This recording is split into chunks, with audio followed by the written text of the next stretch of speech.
Meditações no Evangelho de Lucas, dia 5. A cura de um leproso, o zelo de Cristo referente à oração em particular. Lucas 5, de 12 a 16. Nesses versículos, vemos o poder de nosso Senhor sobre as doenças incuráveis. O homem coberto de lepra suplicou-lhe alívio e imediatamente curado. Esse foi um milagre poderoso. Entre as doenças que afligem o corpo humano, a lepra parece ser muito severa. Aflige nossa constituição, trazendo feridas e decadência à pele, deteriorização do sangue e apodrecimento aos ossos. A lepra era a morte em vida, que nenhum medicamento podia controlar. No entanto, nessa passagem lemos sobre um leproso que foi curado num instante. Com apenas um toque das mãos do Filho de Deus, a cura foi realizada. Um simples toque daquela poderosa mão e no mesmo instante lhe desapareceu a lepra. Nessa maravilhosa história, temos uma figura real do poder de Cristo para salvar nossa alma. O que nós somos, se não leprosos aos olhos de Deus? O pecado é uma enfermidade mortal pela qual todos estamos contaminados. Ele tem devorado todo o nosso ser e afetado nossas faculdades. A consciência, o coração, a mente e a vontade estão completamente enfermados pelo pecado. Desde a planta de nossos pés até a cabeça, não há em nós coisa sã, senão feridas, contusões e chamas inflamadas. Essa é a situação em que nascemos e o estado em que naturalmente vivemos.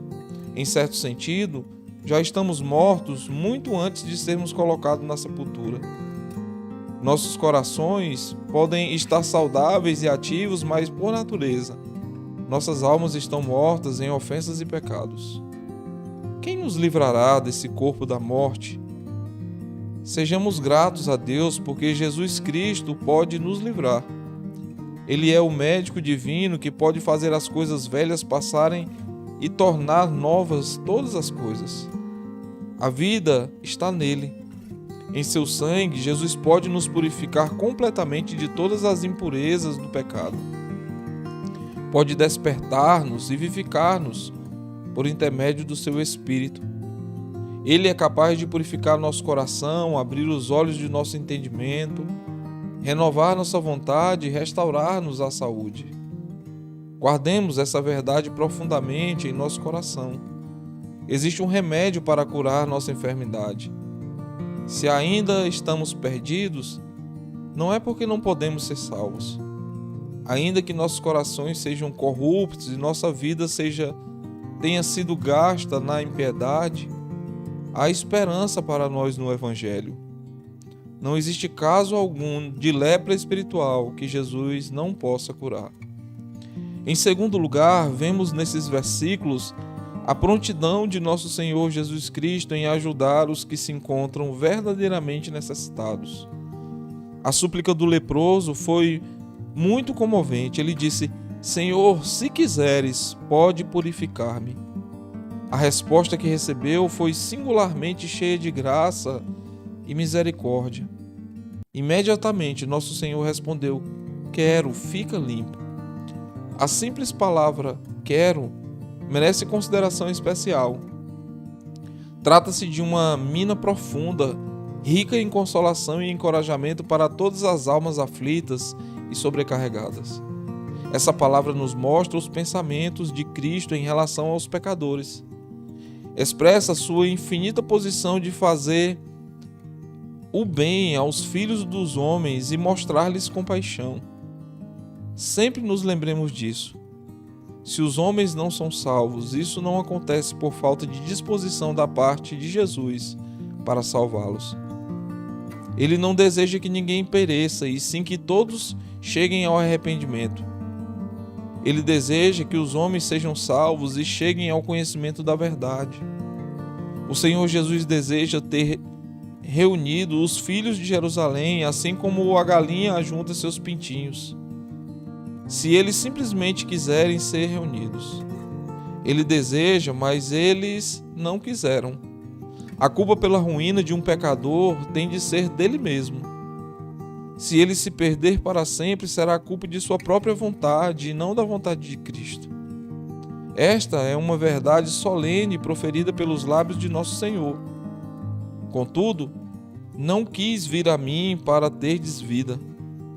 Em terceiro lugar, vemos nesses versículos o respeito que Jesus prestou às cerimônias da lei de Moisés. Ele ordenou ao leproso: vai, mostra-te ao sacerdote, de acordo com as exigências apresentadas no livro de Levítico, para que ele fosse oficialmente declarado limpo. O Senhor Jesus também ordenou ao leproso: oferece pela tua purificação o sacrifício que Moisés determinou. Nosso Senhor bem sabia que as cerimônias da lei mosaica eram apenas sombras e figuras das coisas excelentes que estavam por vir e não tinham em si mesmas coisas qualquer poder. Ele bem sabia que estavam chegando os últimos dias das instituições levíticas e que em breve elas seriam descartadas para sempre. Mas enquanto não tivessem sido abrogadas, o Senhor Jesus lhe prestaria respeito. Deus mesmo as havia estabelecido. Eram figuras e símbolos do Evangelho, portanto, não deveriam ser menosprezadas. Nesse incidente, temos uma lição que todos os crentes farão bem ao recordar. Tenhamos cuidado para não desprezar o cerimonial da lei, alegando que seu propósito já se cumpriu.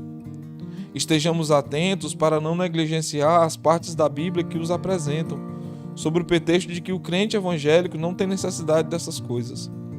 É verdade que as trevas já passaram e agora a verdadeira luz brilha. Não precisamos de altares, sacrifícios ou sacerdotes. Aqueles que pretendem ressuscitá-los estão acendendo uma vela à luz do sol ao meio-dia. Porém, embora isso seja verdade, nunca devemos esquecer que a lei cerimonial está repleta de instruções. Contém, em forma de botão, o mesmo evangelho que agora conhecemos plenamente desabrochado. Se entendermos corretamente, veremos que a lei cerimonial oferece explicações ao evangelho de Cristo. Aquele que lê a Bíblia e negligencia o estudo da lei cerimonial descobrirá que tal negligência causa prejuízo à sua alma. Por último, vemos nesses versículos o zelo de nosso Senhor referente à oração em particular.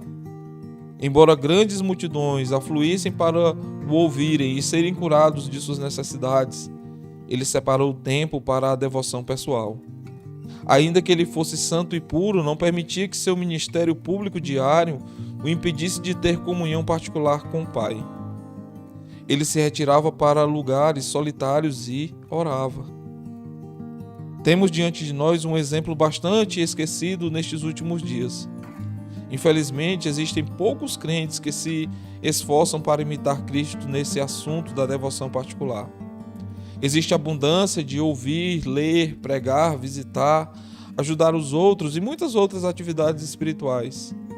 Entretanto, existe junto com essas atividades a devida proporção na oração particular. Os homens e as mulheres crentes mostram-se suficientemente cuidadosos em ficar a sós com Deus? Essas são indicações percrustadoras e humilhantes. Achamos proveitoso responder a elas. Porque existe tanta religiosidade aparente e tão pouco resultado nas verdadeiras conversões a Deus. Tantos sermões pregados e tão pouca almas salvas. Tantas organizações nas igrejas e tão pouco resultado. Tanta atividade e tão poucas pessoas sendo trazidas a Cristo. Por que tudo isso? A resposta é curta e simples. Existe pouca devoção particular. A causa de Cristo não precisa de menos atividades, mas entre os que nela trabalham, há necessidade de mais oração. Examinemos a nós mesmos e acertemos nossas atitudes. Os trabalhadores mais bem-sucedidos da vinha de Cristo são aqueles que, assim como seu Senhor, com frequência dobram muito seus joelhos. Deus abençoe e até o próximo episódio.